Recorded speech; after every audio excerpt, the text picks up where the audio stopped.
que yo espero que sea muy, muy beneficioso para ustedes en términos de que esta asignatura, ¿cierto?, pueda proveerles una base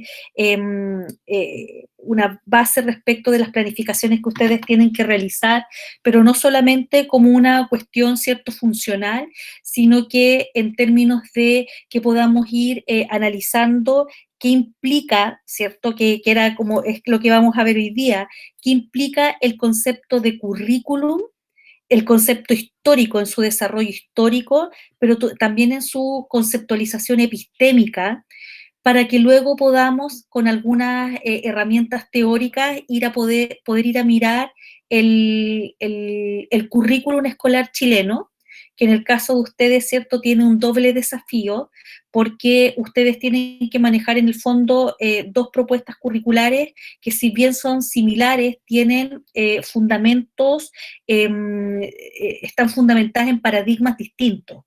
Y con esto me refiero a que un profesor de castellano y comunicación, como es el caso de ustedes, puede trabajar en enseñanza básica, habilitados incluso desde cuarto año básico para arriba, y eso implica entonces que ustedes deben manejar el currículum de enseñanza básica, que es distinto al currículum de enseñanza media, porque el currículum de enseñanza básica se fundamenta, ustedes me pueden ir haciendo preguntas o interrumpiendo libremente, no tienen que esperar como que yo haga una pausa para preguntarme.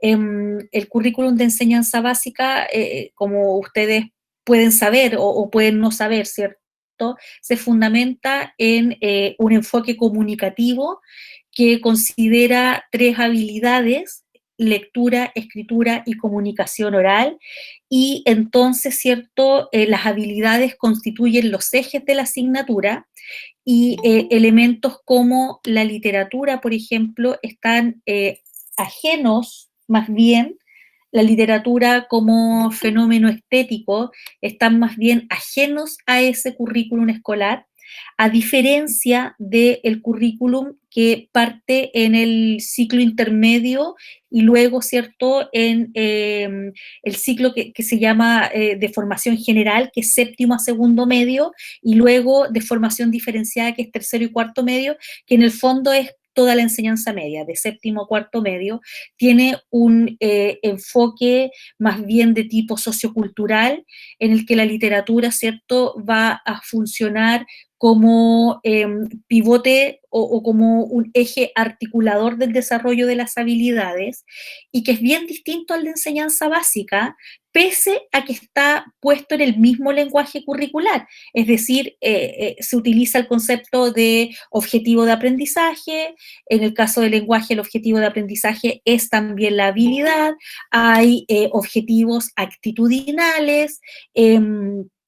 Hay una propuesta que en términos de lenguaje curricular es la misma, pero que es muy distinta la propuesta en básica y en media. ¿Y por qué se los señalo? Porque efectivamente ustedes, como profesores de castellano, van a tener que tener esta visión que baja hacia la enseñanza básica, porque, como ustedes bien saben, hay muchos colegios liceos, por ejemplo, los liceos de tipo bicentenario o liceos de alta tradición, que privilegian tener profesores especialistas desde cuarto, quinto básico hacia arriba, por sobre el profesor de educación básica, aun cuando éste pueda o no tener una mención en lenguaje. Y ese conocimiento profundo del currículum es súper necesario hoy día para un profesor, para estos profesores, ¿cierto?, que estamos acostumbrados a que venga cualquiera a decirnos cómo tenemos que hacer nuestro trabajo. El conocimiento del currículum es fundamental. De hecho, por ejemplo, ustedes que van a ir a hacer prácticas ahora, los que van a estar vinculados en prácticas con colegios, más que los que van a estar en PAS, en Beta o en Prope, saben que van a tener que enfrentar esta priorización curricular, que es un concepto que no sé si lo han escuchado, y que fue hecha al margen de la escuela como institución. Estoy hablando de la escuela como institución. Claro, en el entendido de que la contingencia nos da poco espacio para sentarnos a discutir qué dejamos de este currículum que está cercenado hoy día para los niños que están en sus casas. Y, y esa priorización curricular tiene una lógica que un entendido en el currículum de su disciplina debiera poder identificarla. Por ejemplo, en el caso de enseñanza básica, los objetivos vinculados con comunicación oral están prácticamente desaparecidos, y los que quedaron son muy funcionales porque se entiende que a lo mejor el contexto da poco espacio para el desarrollo de la comunicación oral, que ustedes saben que siempre ha sido como el hermano pobre de las tres habilidades. Y hay que ver entonces cómo a la larga, en el periodo en que ustedes probablemente vayan a hacer clases, nos hacemos cargo de estos objetivos de aprendizaje que no fueron priorizados. Otros desafíos de cómo se trabaja, por ejemplo, la escritura en virtualidad, que es un tema súper relevante, cómo los profesores están trabajando la escritura en virtualidad en función de los objetivos de aprendizaje que quedaron en el currículum como los priorizados. Entonces, hay harto que tenemos que revisar respecto de el currículum escolar chileno, del currículum para la asignatura de lenguaje y comunicación, de lengua y literatura, que es como se llama en el ciclo posterior, y ver efectivamente cómo esta reforma curricular que todavía estamos viviendo ha hecho una propuesta que ha sido, y se los digo al tiro porque esto es un dato súper relevante para ustedes, ha sido súper compleja para los profesores de enseñanza media de lenguaje que hoy día están en los colegios. De hecho, yo trabajo en el programa de la formación de mentores para profesores noveles y trabajé con profesores de castellano, con profesores de enseñanza media, y ellos me decían, por ejemplo, que el currículum de cuarto medio les quedó así, pero absolutamente grande, porque ya vamos a tener con ustedes la oportunidad de revisarlo en profundidad. Trae toda la mirada de la enseñanza de los textos desde la lógica del género y no de la definición de texto propiamente tal. Yo no sé si ustedes han visto aquello, ustedes trabajan con el discurso de los géneros, ¿cierto? Me pueden contestar por el chat o no. Entonces, claro, la mirada desde el género es súper distinta a que hablemos de textos en la sala, de textos literarios y no literarios, porque la discusión de género implica otro paradigma de fondo. Y ese paradigma es un paradigma que es bien difícil para los profesores en términos de que no es la lógica. Dígame. Siento que reduce mucho la forma en la que vamos educando al alumno, porque los géneros por lo general tienen sus propias estructuras y a Claro, partir de eso nosotros los vamos agrupando. claro. Entonces, tener que etiquetar todo hace que cada vez la educación sea más reduccionista y es cada vez más difícil adentrar o ampliar un tema que aparece en el currículo. Sí.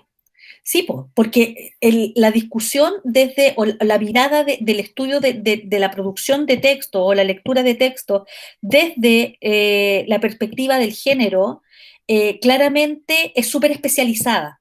Es lo que tú señalas, es súper especializada, pese a que hoy día, por ejemplo, ustedes lo saben y lo saben porque están en una escuela, en el ISL, que ha sido señero en la investigación sobre los géneros, tienen muchos libros publicados respecto a tipos de género, pero a los profesores de colegio esa perspectiva le quedó súper grande. Entonces, a mí me mostraban las bases curriculares para tercero y cuarto medio y tenían un nivel de especificidad que era súper difícil para ellos sin tener las actualizaciones Profe, respectivas. Dígame. es que también es súper complicado en términos de enseñanza partir de, por ejemplo, lo que uno estaba pasando con los chiquillos, que era tipología, es decir, así como, ya, literario, no literario, y hay como cierta estructura. Pero Sí. si uno parte en tercero y cuarto con géneros, es como quebrarles muy marcadamente el esquema, y siento que por lo menos las bases curriculares, que yo tuve la oportunidad de leer todas por un trabajo, ¿Viste que eran complejas? tienen cambios, en específico la nueva de tercer y cuarto medio, tienen cambios que se van quebrando mucho de ciclo a ciclo. La de séptimo a octavo es una cosa y totalmente ves como parkour hacia primero y segundo medio, y después de un salto muy grande hacia tercero y cuarto. Sí, o sea, piensen lo que le pasa, o sea, si ustedes que son profesores que se están formando en la especialidad, ¿cierto? Piensen lo que le pasa a un profesor de básica, que le toca hacer clase en séptimo básico. O sea, también ese profesor, incluso profesores noveles, o sea, profesores salidos recientemente de la carrera de básica, enfrentan una dificultad que tiene que ver con que el currículum es un currículum que en nuestra asignatura, lo digo porque yo soy profesora castellano, también egresada de la Católica, igual que ustedes, compartiendo muchos de los profesores que ustedes han tenido, la profesora Patricia Vargas, qué sé yo, que me hicieron clase a mí hace muchos años atrás, aún con ese nivel de especialización, ¿cierto? Chiquillos como los profesores de básica, que les toca hacer clases en lenguaje, han enfrentado la especificidad de este currículum que se ha construido en la asignatura. Por ejemplo, yo les cuento, el año pasado, una estudiante de egresada de la carrera de básica, que yo soy tutora de prácticas de mención lenguaje en la carrera de básica, me llamó porque estaba súper complicada, porque le habían dado un séptimo básico en lenguaje, considerando que ella tenía mención, y no lograba organizar, no lograba organizarse con el texto escolar.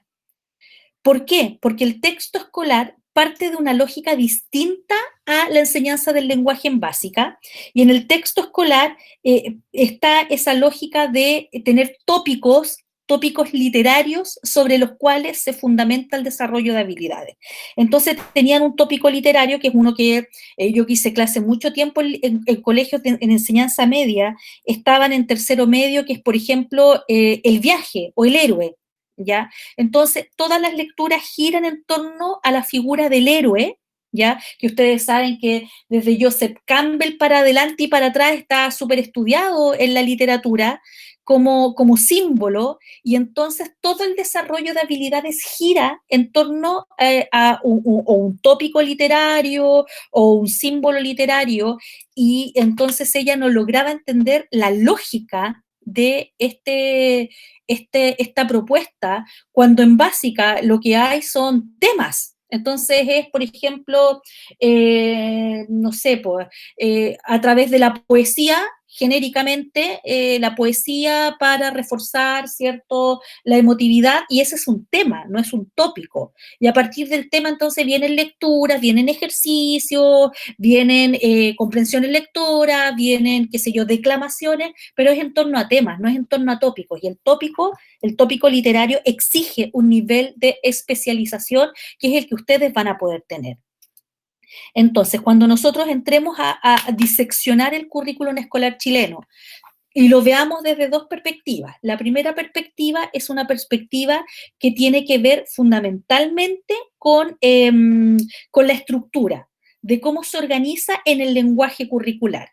Eso quiere decir que vamos a ver qué significa un objetivo de aprendizaje, que lo vamos a ver que es una estructura tridimensional, que tiene un contenido, un procedimiento, habilidad y una actitud, que cómo se toma un objetivo de aprendizaje y se moviliza en términos de una clase con los indicadores de evaluación, etcétera.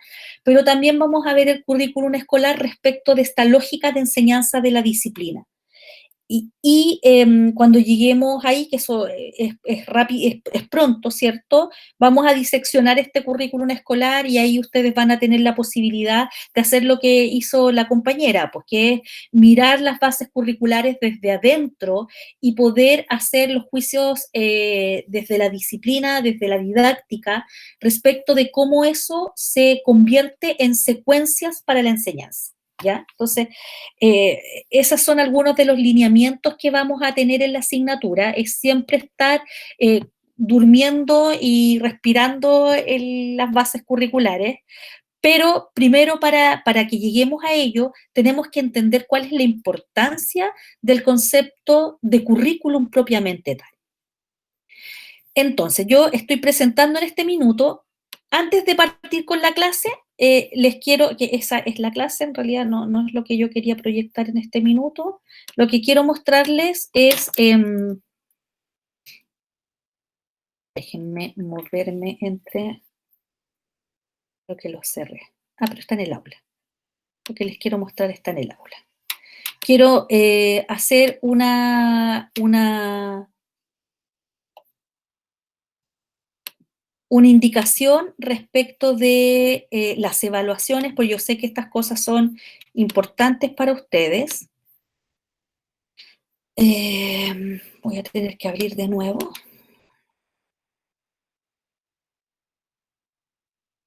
Ya, aquí está. Entonces yo les había dejado colgadito, si ustedes recuerdan, la presentación del curso y les pedí que ustedes la revisaran, no es otra cosa que el programa puesto en un PPT, no hay nada nuevo, ¿ya? O sea, si ustedes ven el programa y ven el PPT, se van a dar cuenta que evidentemente van de la mano. Este es el desglose de evaluaciones para que nos quede súper claro desde este minuto. Van a haber controles de lectura, ¿ya? Yo ya di las primeras lecturas y hoy día vamos a trabajar con la lectura de Stephen Kemis y con la lectura de José Jimeno Sacristán. Todos los controles de lectura que hagamos, que nunca van a ser muy extensos, esto no es un ramo de literatura, por lo tanto, los controles de lectura van a ser, ciertos contextos acotados, van a tener un peso de un 15% de la nota total de la asignatura. Vamos a tener al menos una prueba de cátedra, que son estas pruebas tipo síntesis, donde vamos a tomar varias cosas que hayamos visto, lecturas, discusiones en clase, talleres, y la vamos a trabajar en forma de prueba de cátedra, que generalmente es un instrumento multi-ítem, y también valen un 15%, y los talleres de planificación valen 30%. Idealmente debiéramos tener entre 4 y 5 talleres de planificación, que no son solo entregar planificaciones, vamos a trabajar con distintas fases del proceso de planificación y con distintas formas de planificar, partiendo por aquellas que van a emplear ustedes, que ya lo vamos a ver en los lugares donde están haciendo práctica. Y entonces, esto en realidad no queda bien así, pero esto debiera estar separado. Esto suma un 60%, ¿cierto? Que es el equivalente a la nota final de la asignatura, y la evaluación clave, que vale un 40%, hasta un 35% puede llegar a valer, y esa es la nota final de la asignatura. La evaluación clave, evidentemente, es un trabajo vinculado con planificación, ¿ya? No es materia, no es un trabajo de investigación, es el desarrollo de un instrumento de planificación, ¿ya? Entonces, esas son las calificaciones. Evidentemente, ¿cierto? Este 15% no lo vamos a tener hasta que tengamos el último control de lectura del semestre, y ahí recién vamos a poder hacer el cálculo. Los talleres de planificación pesan harto, y se los digo por experiencia, porque me pasó muchas veces el semestre pasado que no se mandaron las planificaciones, entonces ustedes ven que el impacto en la nota final, si usted no manda los talleres de planificación, es bastante grande. Lo segundo es que yo ya me contacté con Carolina, que es la coordinadora de prácticas de la carrera, y quedamos en que íbamos a sostener una reunión porque a mí me interesa muchísimo que veamos el tema de sus modalidades de práctica. Por lo pronto, sé que algunos están en PASE, algunos están en beta, otros están en el propedéutico, algunos van al colegio Juanita Fernández, otros al Rubén Castro, al Liceo Parroquial San Antonio, y quedaba un establecimiento más que se iba a confirmar. Déjenme ver dónde están ustedes, que se iba a confirmar y que no sé cuál es todavía. Pero respecto a eso, yo les quiero agradecer porque ustedes fueron muy diligentes en entregarme esta información, que la tengo acá. Entonces, solamente tengo algunas consultas. Acá, por ejemplo, en los que van a modalidad pase, por ejemplo, en el número 1, está la Javiera López, la Danitza Flores, Benjamín en trío a pase, ¿cierto? ¿Hay alguno de los tres acá que me pueda iluminar? Sí. Ya, van en trío. Eso implica que ustedes tres hacen el acompañamiento de un grupo o de un cuarto medio. ¿Qué es lo que hacen? Hoy día tuvimos reunión con el ¿Ya? docente cargo y primero de estar como en un proceso de observación porque está en propedéutico, entonces se supone que trabajan como en grupos de puras personas, puros estudiantes de medio. Nosotros nos tendríamos que hacer a cargo como de ciertos grupos y de ciertas sesiones. Ya, perfecto. Me queda súper claro. Pero van los tres acompañando al mismo grupo. Sí, exacto. En el caso de Tutores para Chile, ya que los tengo distribuidos ahí en el Colegio Juanita Fernández, colegio que no conozco, por cierto, o sea, sé cuál es, porque yo he ido a supervisar práctica al Rebeca Fernández, que es el que está más arriba y que es un excelente colegio. Ya me imagino que el Juanita, que es de la misma fundación, debe ser más o menos similar. En el caso de los Tutores para Chile, por ejemplo, la Catherine Ramírez y el Abraham, la Carolina y el Andrés, Alan y Omar, que son duplas, observo que son duplas, van a hacer la tutoría con grupos pequeños y además la modalidad de acompañamiento un profesor. Hola, profe, soy Abraham, no sé si me escucha. Sí, Abraham, te escucho súper bien. Porque tenía problemas del internet, entonces no sabía si me estaba escuchando bien, pero le aprovecho ahí de contar un poco lo que hemos hecho hasta el momento.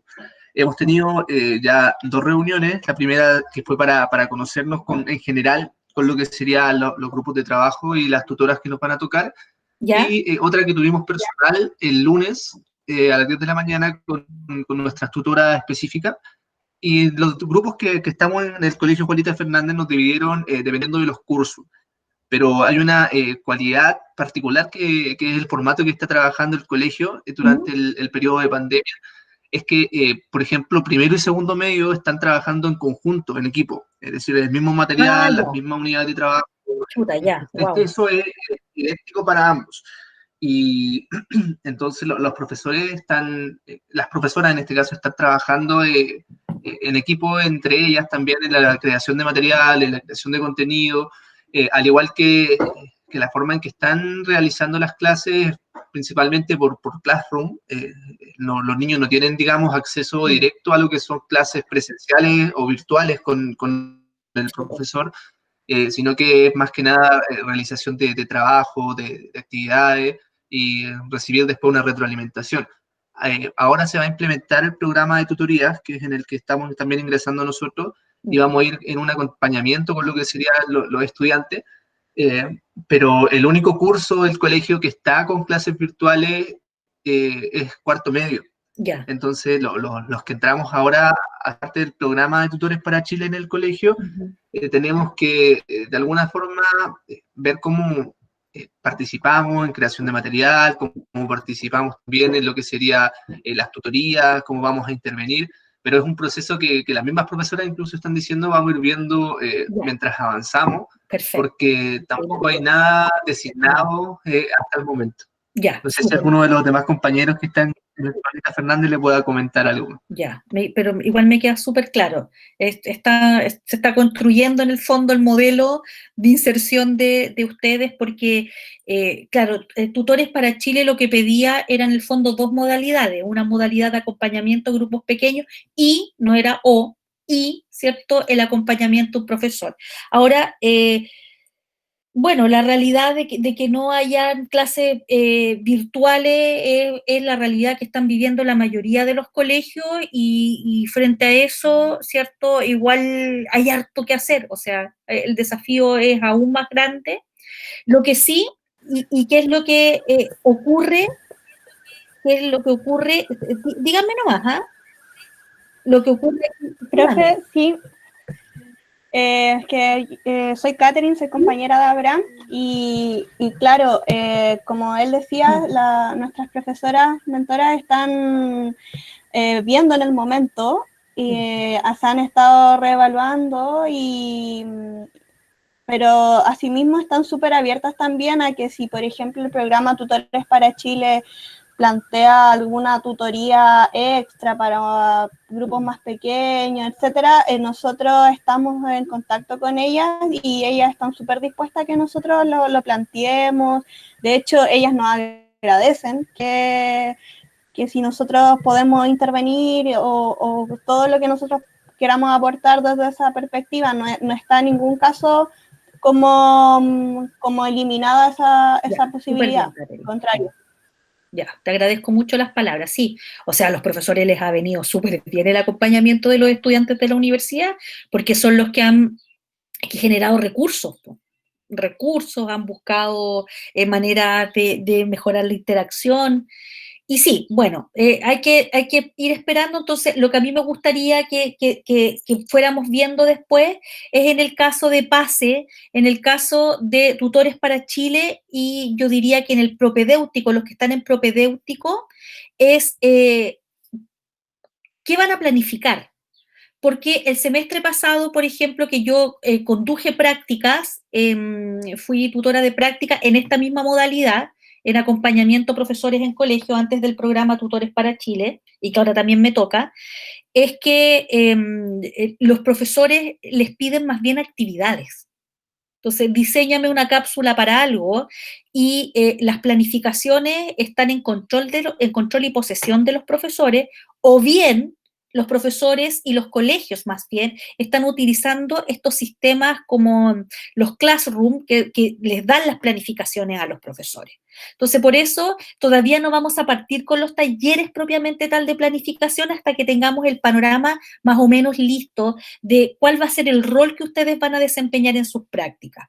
Voy a pedirle a alguien que esté inscrito en beta, por ejemplo, la Camila, Consuelo, Gabriel o José Alarcón, que me cuenten, aquí está la Javiera Humada, también la Ángeles, que me cuenten que han avanzado en las conversaciones con Beta, que Beta es también súper estructurado en su trabajo, por lo tanto, probablemente la planificación también está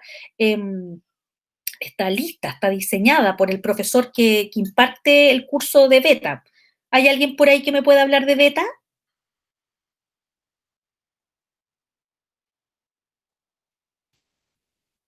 O que me pueda soplar si alguien está escribiendo en el chat, porque sería como el que nos queda.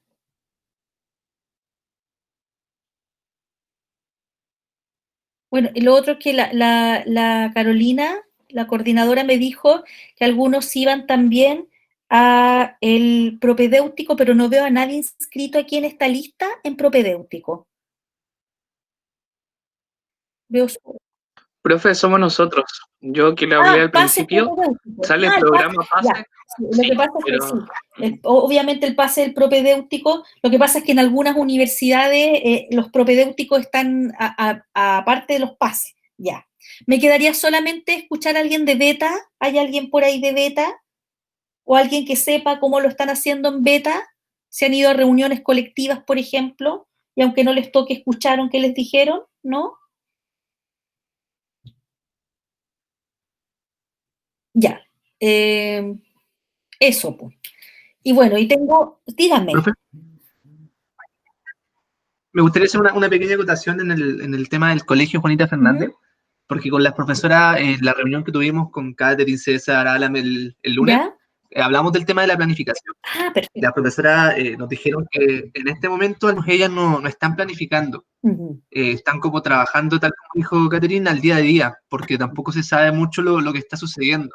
Lo que sí hicieron en un principio es hacer una planificación anual, porque con eso trabajan ellos. Entonces, ahora la profesora nos comentaba y nos dijo que no sabrían tampoco cómo hacernos planificar, porque si ellas no estaban planificando, era complejo pedirnos a nosotros planificar algo. Claro. En todo caso, ellas nos dijeron que Claro, en todo caso nos dijeron ellas que si la universidad no nos exigiera planificar, tendríamos que hacer una planificación hipotética. Y ella también nos aportaría, lo revisarían, como si fuera una planificación normal, pero no sería aplicada. Es como la única diferencia, decían las profesoras, que existiría al momento de crear esta planificación.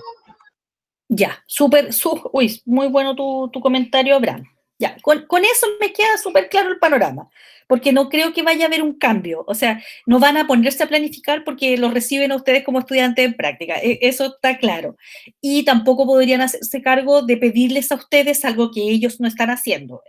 No tiene mucho sentido. Entonces, lo de la planificación hipotética no me parece que tenga mucho sentido, porque para planificaciones hipotéticas las hacemos aquí en la asignatura y no las tienen que hacer ustedes para el colegio. Así que me queda súper claro. Yo con estos datos que ustedes me dan, me voy a reunir con Carolina entonces y voy a ver qué requiere la carrera también. Catherine, ¿querías decir algo? Sí, es que Luego voy a estar, voy a también estar inmediatamente. Dígame nomás. surgió la idea de que con las profes, de que como ellas tienen, de antes del programa Tutores para Chile, ellas tienen tutorías o encuentros online, por decirlo así, una vez al mes con los cursos y ¿Ya? que básicamente explican las actividades que están haciendo por medio del Classroom. Entonces yo le preguntaba que quizás de repente podríamos llevar una planificación para esos encuentros, que son mensuales, y adecuar, y ahí como que la profe igual dijo que sí podíamos como adecuar una planificación para esos encuentros, porque en realidad clases online no se está teniendo debido al contexto de los alumnos. Si no tienen conectividad. Claro. Por eso es que no están planificando en estas condiciones. Ya, súper bien. Ya, les agradezco muchísimo. Sí, no, si se entiende que no estén planificando, sí, los colegios están haciendo bastante dentro de lo que están haciendo, que siempre nos va a parecer poco, pero hay que considerar que los colegios tuvieron que reinventarse desde marzo en adelante, porque no había ninguna experiencia de trabajo virtual.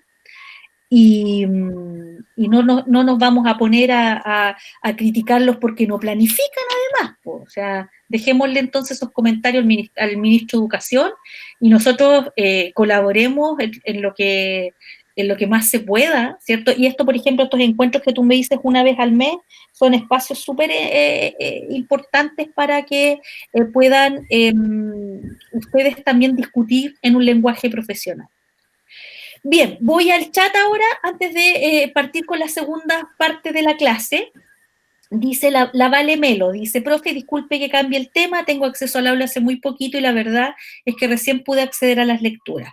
Claro, yo di el texto de Kemis, Valentina, capítulo 1 y capítulo 2, para que lo puedas registrar. Bueno, ahí la Valentina Calderón muy amablemente le había contestado.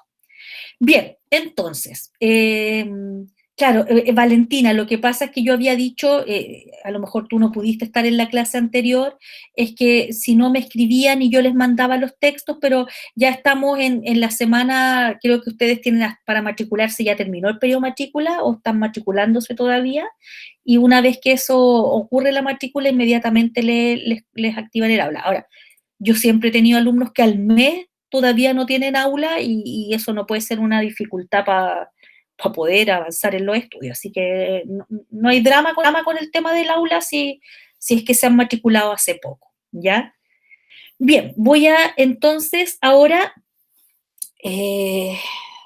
no voy a preguntarles si leyeron el Kemis, porque estaba dado, ¿cierto? Estaba dado, y usted ve cómo va administrando sus tiempos.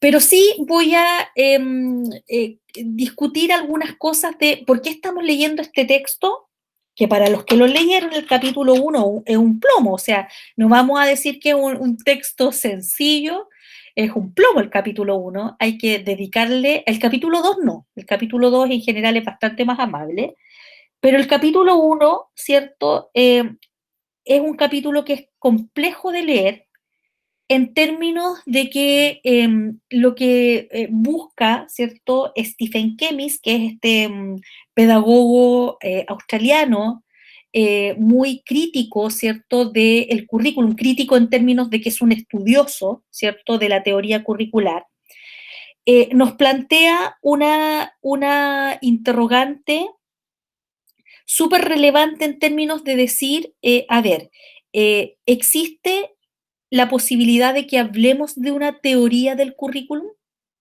Esa es su idea de base.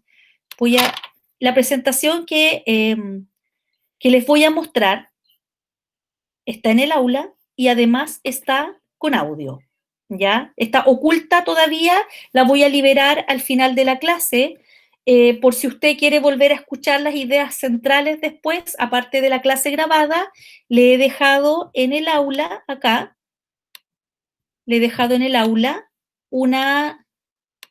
¿Dónde está? ¿Dónde está? ¿Dónde está? Acá, estos son ustedes, 1303.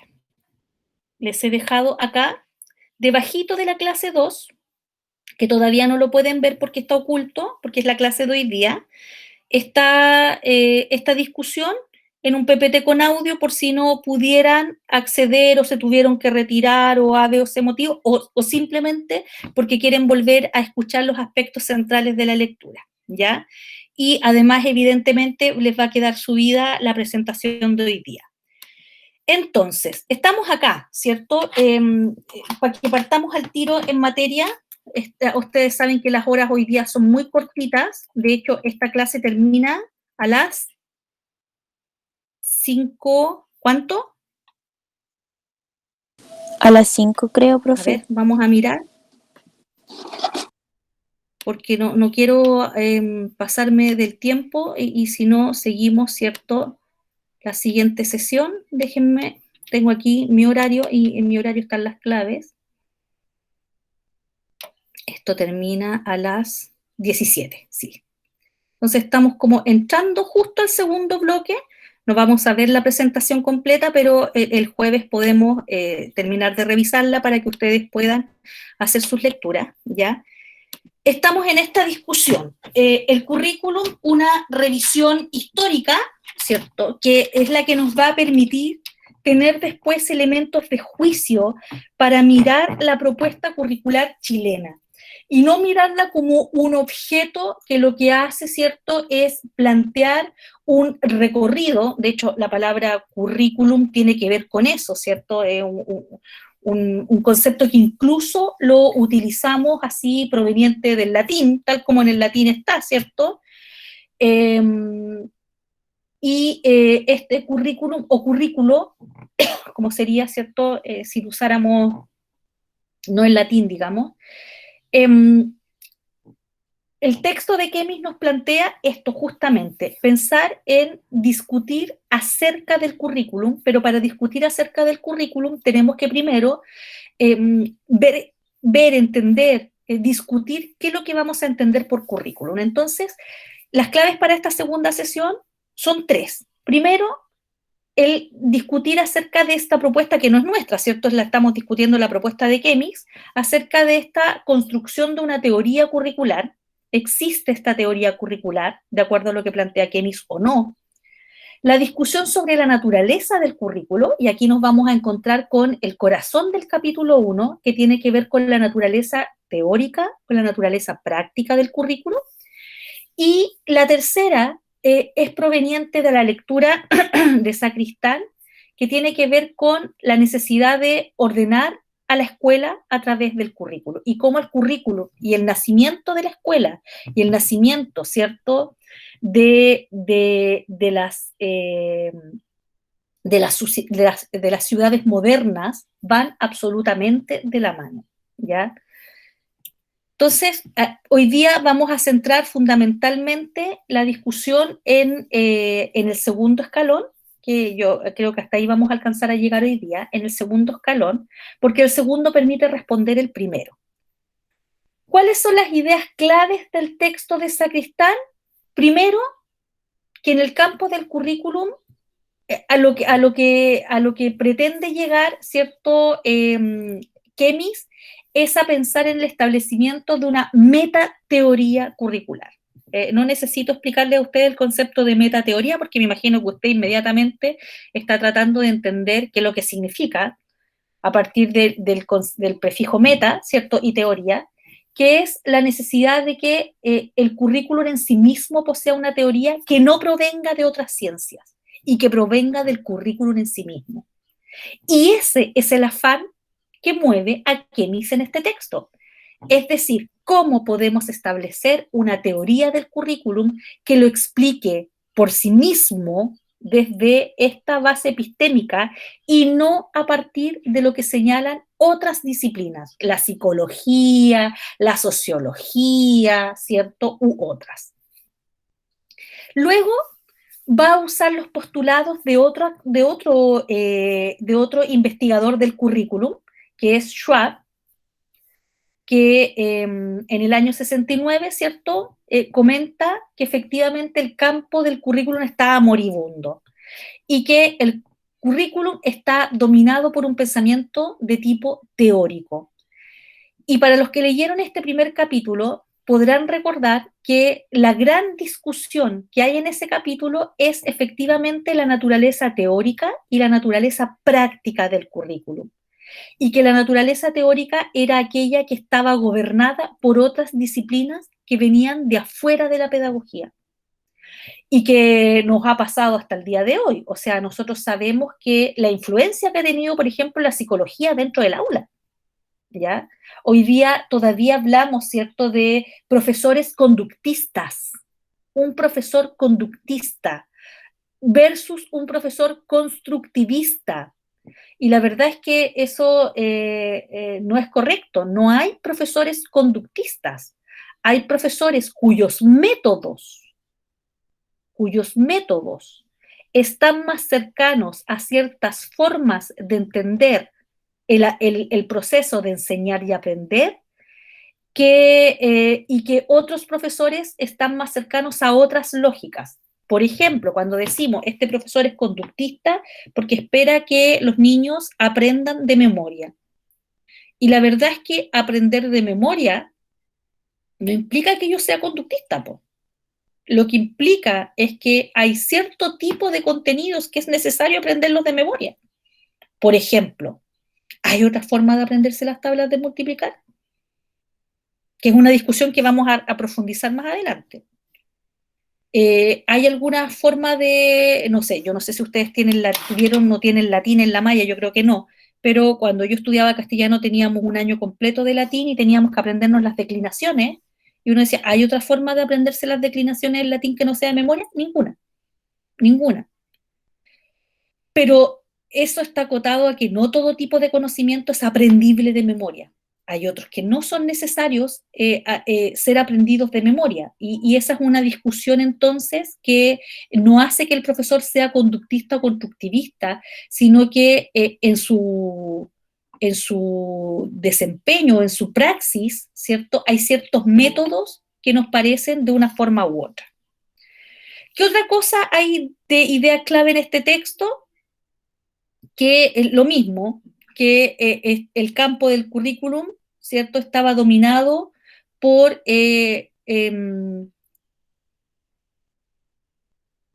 formas que eran básicamente teóricas y poco prácticas, y las ideas que siguen más abajo son las mismas. El campo del currículum estaba cegado por la teoría, resultando incompetente como fundamento para una práctica reflexiva. Ahí falta un tilde en práctica, lo vamos a poner inmediatamente.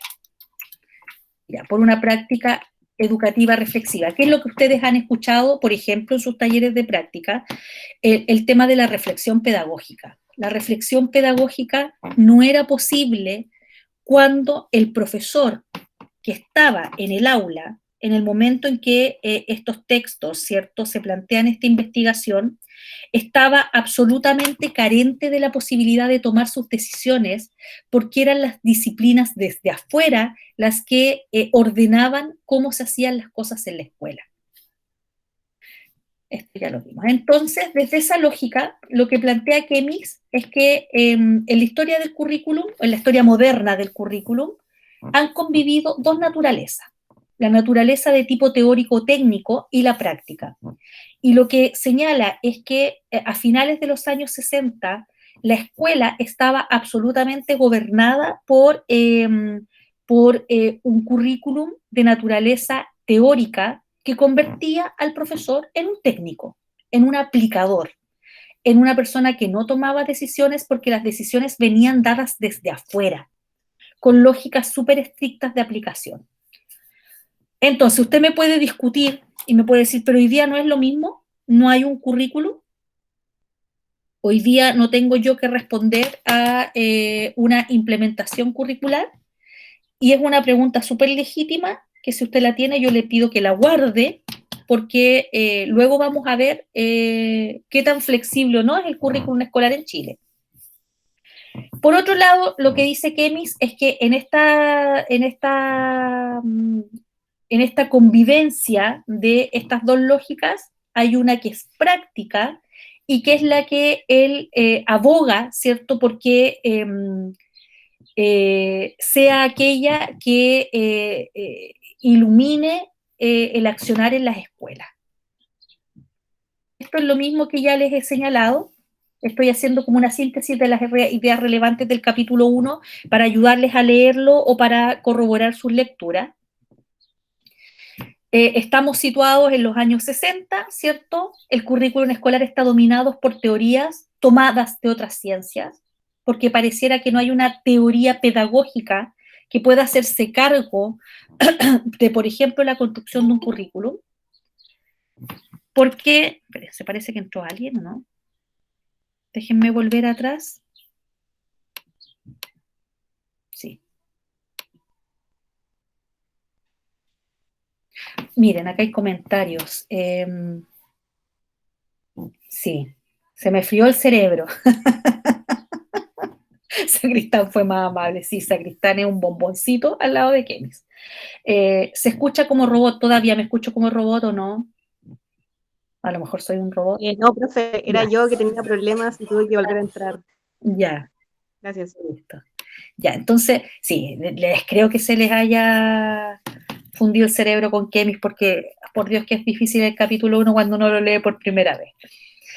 Bueno, entonces, por eso estoy haciendo esta síntesis del capítulo 1 para que usted tome nota o después vuelva a esta presentación y con presentación en mano vaya mirando, vaya haciendo su lectura.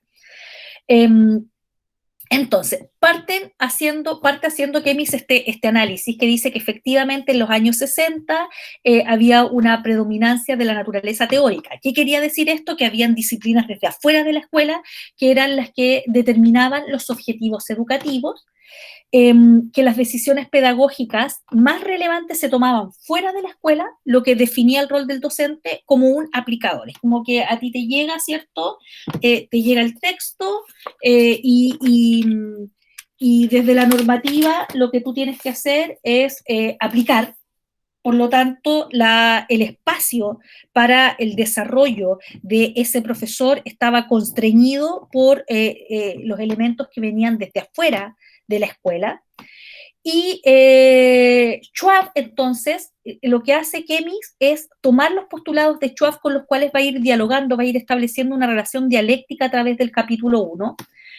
Schwab señalaba que la educación, ojo, no podía domesticarse tan fácilmente en relación con la teoría. O sea, no es posible que la escuela, ¿cierto?, sea un lugar en el cual se aplican ideas que provienen desde afuera. Y si quisiéramos hacer eso, nos vamos a dar cuenta que los problemas prácticos van a estar todo el tiempo aflorando y que no es posible que los educadores no puedan elaborar juicios propios, ¿cierto? No puedan hacer juicios más allá del ámbito de esas teorías para poder realizar su trabajo. Es decir, no es posible pensar en un profesor como un técnico, con todo el respeto que nos merecen los técnicos, que lo que hacen los técnicos, ¿cierto?, es fundamentalmente aplicativo, es aplicativo, ¿ya? No necesita una persona que repara calefón, no necesita tener un pensamiento reflexivo, no porque no pueda tenerlo, sino porque no lo necesita.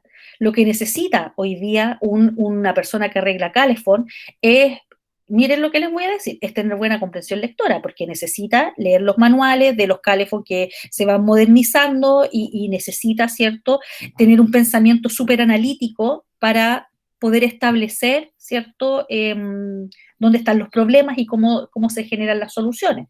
Pero el profe no es así, po. El profe no es así. El profe necesita un pensamiento reflexivo súper profundo y esa idea del profesor reflexivo es una idea que surge también en esta época con otros autores que no sé si han tenido la posibilidad de leerlos. Y entonces emerge en esta discusión que se va sosteniendo en el capítulo 1.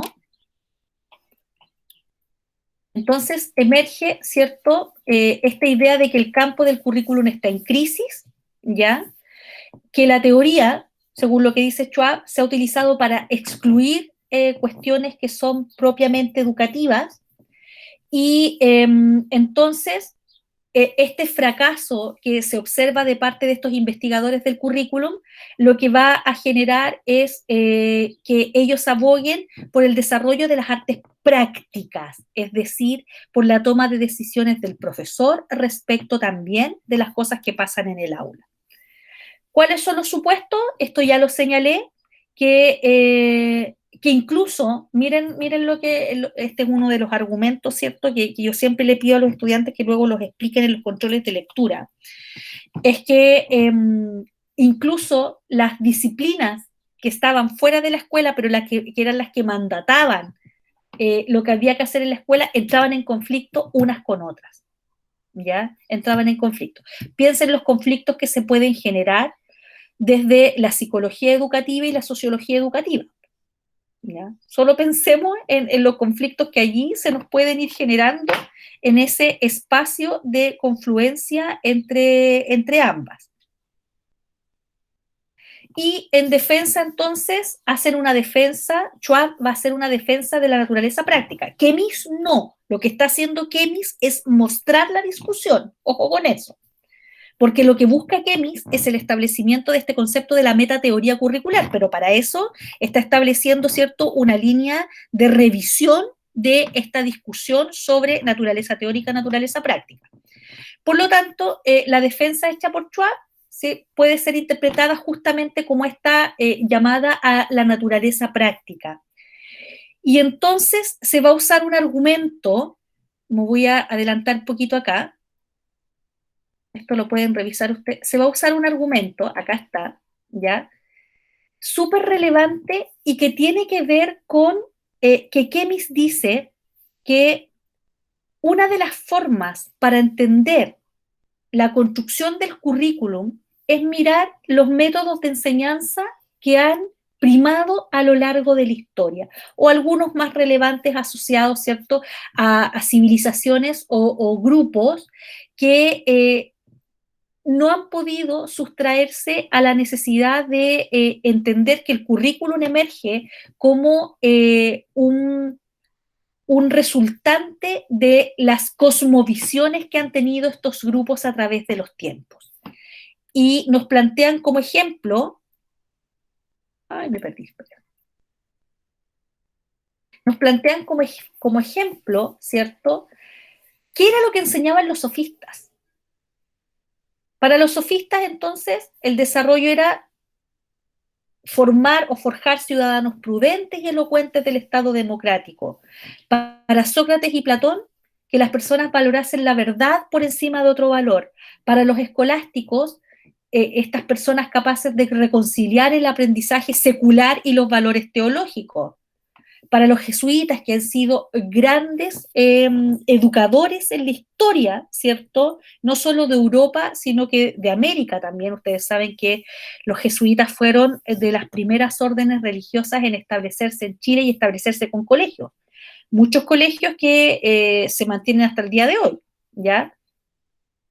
Para ellos, el desarrollo era formar personas cultas, capaces de mantener los valores teológicos frente al reto intelectual de la reforma, Para Comenio, y aquí nombra a Comenio, Pestalozzi, a Frebel y a Herbart, que son tres grandes precursores, lo que se conoce como precursores de la educación, ¿cierto? Hay distintas miradas de lo que debía ser la formación de las personas. El conocimiento de las nuevas ciencias, la creación de un nuevo orden social, ¿cierto? El desarrollo de personas capaces de verse a sí mismas y a su mundo como parte de un orden natural, social, divino, y para Herbart, el desarrollo de personas mantenidas por su valor intelectual. Entonces, uno de los argumentos, y aquí vuelvo para atrás, que se esgrimen es que efectivamente para poder entender qué es lo que tiene que ser un currículum o la naturaleza del currículum, es necesario mirarlo históricamente también. Y es necesario ver que efectivamente el currículum ha sido un reflejo de las necesidades de distintas épocas. Y entonces esas necesidades no pueden estar dominadas solo por la teoría que viene desde afuera, sino por la práctica, por la capacidad que tiene la institución escolar, por ejemplo, de tomar sus propias decisiones.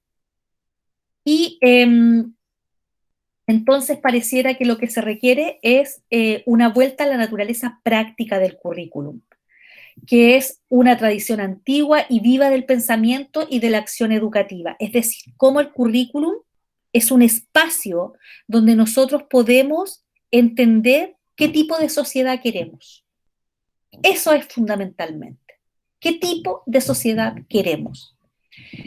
Y en el caso chileno, y ya lo van a leer ustedes, la escuela efectivamente está mandatada por la Ley General de Educación. Perdón, que mi hija me está... Después. Ya, perdón, interrupciones domésticas. Ya, entonces, la escuela, como yo les decía, aparece como una institución que de alguna manera tiene que poder responder a los retos de esta sociedad que queremos. Y les decía que en el caso de Chile está la Ley General de Educación, Ley 20.365, que señala qué tipo de hombre debiera, hombre o mujer, voy a hacer la distinción, hombre o mujer, debiera emerger como producto de nuestro sistema educativo. Y es fácil ir a leerlo, ir a mirar allá qué es lo que debiéramos propender como sociedad a forjar en términos, ¿cierto?, de la educación que les estamos entregando. Y desde esa lógica, ¿cierto?, se hace una defensa de la práctica, ¿ya?, desde la idea de que se puedan sopesar las circunstancias sobre problemas y valores y juicios prudentes que un profesor debiera poder, ¿cierto?, desarrollar en un sistema escolar. Y aquí ponen un ejemplo, que es el de la bomba atómica, que es un ejemplo súper interesante. Se señala que los físicos desarrollaron las primeras armas atómicas y que ellos estaban súper motivados en el desarrollo científico propiamente tal, porque tenían conciencia de que si lograban desarrollar las bombas atómicas se iba a poder ganar una guerra a favor de la democracia, ojo con eso, o sea, íbamos a poder terminar un régimen no democrático, como era el régimen alemán, ¿cierto? Y que la bomba atómica entonces iba a poder terminar con aquello. Esa es una forma de plantearlo. Pero lo que señala Kemis acá es que después de que explota la bomba atómica, ¿cierto? Las que se tiraron en Japón, y se ve cuáles son las consecuencias, aparece otro elemento que es el de responsabilidad social de los científicos. O sea, estaban tan cegados en esta lógica de ganar la guerra y buscar un instrumento que terminara, ¿cierto?, con la avanzada de Alemania, que fundamentalmente, ¿cierto?, para evitar que esta situación se siguiera expandiendo, están empeñados en hacer una carrera armamentista, tiran las bombas y luego que ven los resultados, emerge otro problema. Hacemos esto, pero ¿cuál es el costo de esto? Por lo tanto, se abre un espacio para problemas de tipo axiológico, que son los problemas que tienen que ver con los valores. No podían pensar y actuar en un terreno que requería la acción práctica, ¿ya? Y eso es un ejemplo de lo que puede pasarnos a los profesores en la sala de clases.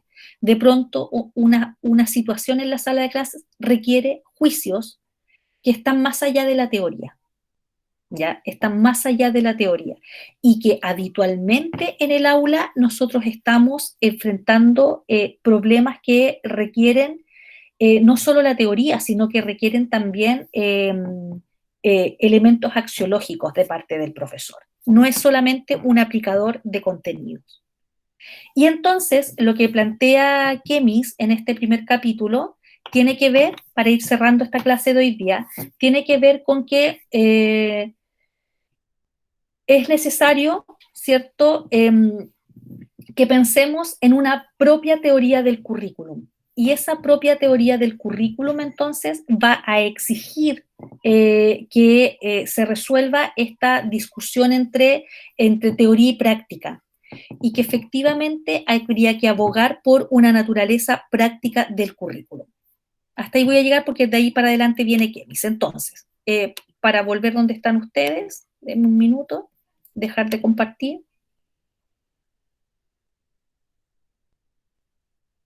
Ya, profesora, esta presentación está colgada, sí, estará colgada y está colgada, va a estar colgada con audio. Entonces, para ir cerrando, porque ya nos pilla la hora, ¿cierto? Efectivamente, lo que aparece en este primer capítulo tiene que ver fundamentalmente con que lo que hace Kemis es buscar argumentos para cuestionar o para entender por qué a fines de los años 60 el currículum o la teoría curricular estaba en estado moribundo, y es porque efectivamente la escuela estaba siendo permeada por disciplinas que no son propiamente pedagógicas, psicología, nombra la sociología, qué sé yo, y que pretendían indicarle a la escuela cómo debía o cuáles eran los objetos de estudio sobre los cuales se debía fundamentar una asignatura. Y eso dejaba poco espacio a que los profesores efectivamente se convirtieran en sujetos reflexivos, capaces de tomar decisiones y capaces de trabajar desde una mirada axiológica con los estudiantes.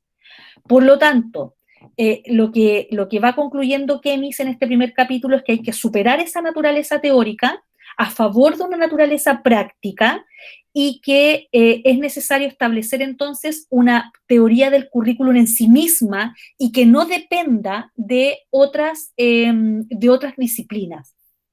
No es posible que una teoría del currículum emerja de la psicología, por ejemplo, sino que tiene que emerger directamente desde una teoría curricular, y desde ahí que viene el concepto de metateoría, ¿ya?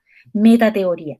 La necesidad, y que él no la define ni la propone en este capítulo, simplemente señala la necesidad de que el currículum se estudie a sí mismo y que no dependa de otras teorías, ¿ya? Y lo que va a hacer en el capítulo 2 entonces es mostrar qué es lo que ocurre posterior a esta discusión con las teorías curriculares que se aproximan más o menos a esto que él está proponiendo, y que tienen que ver con el trabajo de dos grandes curriculistas que hay en la historia, y que aportan miradas distintas respecto de cómo se debe hacer, cómo se debe pensar el currículum en el aula, ¿ya? Preguntas. Si no las tienen, lo comprendo, porque es súper importante tener el texto leído para poder formularlas.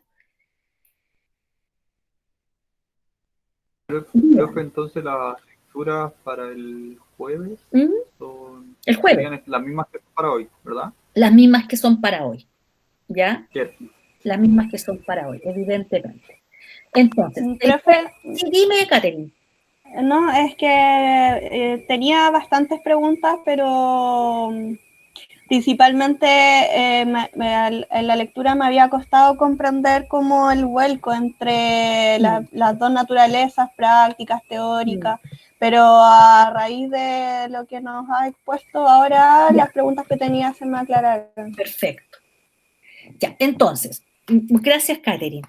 Entonces, para el jueves la presentación sigue para adelante, luego con, tenemos esta primera discusión que nos vuela la cabeza, ¿cierto? Que es la teoría, la mirada teórica y la mirada práctica del currículum y cómo necesitamos establecer una teoría en sí misma que estudie el currículum.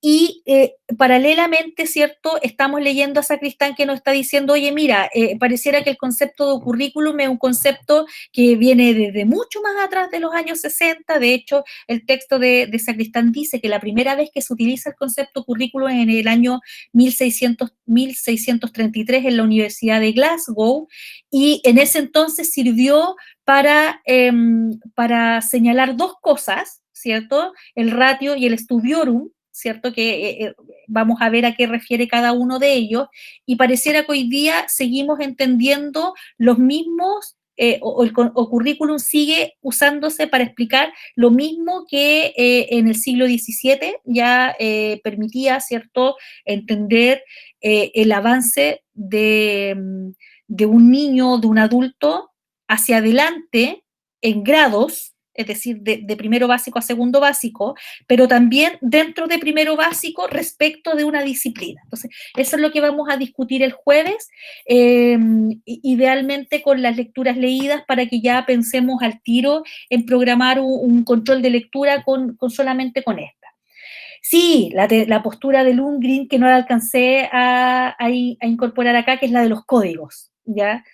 Creo que nos aleja mucho de la realidad. Les pido que, así como Luli Mancilla, ¿cierto?, puso atención en los códigos de Lundgren, que es otro argumento que investiga o que propone Kemis para seguir tratando de entender lo del currículum. Vamos a partir, Luli, el jueves brevemente con el tema de los códigos y vamos a ver por qué la compañera dice que no se aleja mucho de la realidad. Bien, son las 5, ¿cierto? Si que tuvieran otra clase después o si no la tienen, pero ya hemos hecho, ¿cierto?, la clase completa y nos quedaron varios temas pendientes. Entonces, chiquillos, el jueves les pongo la invitación siempre en el aula y también las mando al correo con la versión del el listado actualizado para los compañeros que se han matriculado en estos últimos días y no se queden fuera sin su invitación.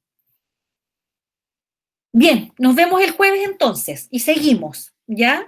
Si alguien no se ha anotado todavía en la lista del Drive, anótese lo más pronto que pueda. Chao, les envío la clase.